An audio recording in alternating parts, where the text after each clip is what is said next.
નમસ્કાર, જોહાર, જય આદિવાસી. ચલો વાત કરીએ થોડીક આપણા હક અધિકાર માટેની.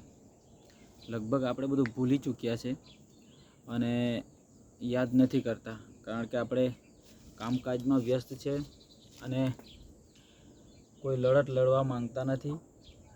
ફક્ત બેસીને બધું જોઈએ છે. તો કદાચ એ અત્યારના સમયમાં કે આવનારા સમયમાં મળવાનું છે નથી.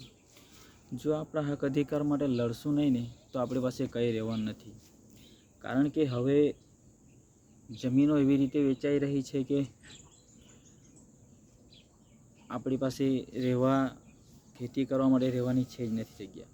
તો તમામ લોકો જાગો, બધા એક થાઓ અને આપણા વિસ્તારની જમીન વેચવાનું બંધ કરો.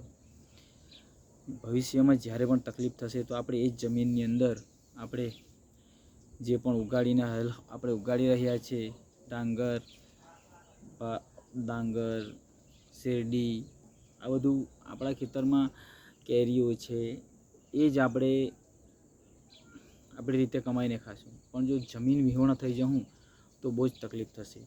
એટલે તમામને કહું છું કે આપણા વિસ્તારની જે જમીનો છે બહારના લોકોને આપવાનું બંધ કરો અને આપણા વિસ્તાર પ્રકૃતિ જે છે, સુંદરતા છે, જે આપણું સ્વચ્છ સારું જીવન છે, એ રીતે જીવો.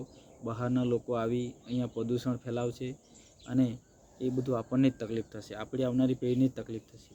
તો થોડુંક એટલું તો ધ્યાન રાખો કે આપણી જમીન બધાને આપવાનું બંધ કરો. જોહાર, જય આદિવાસી.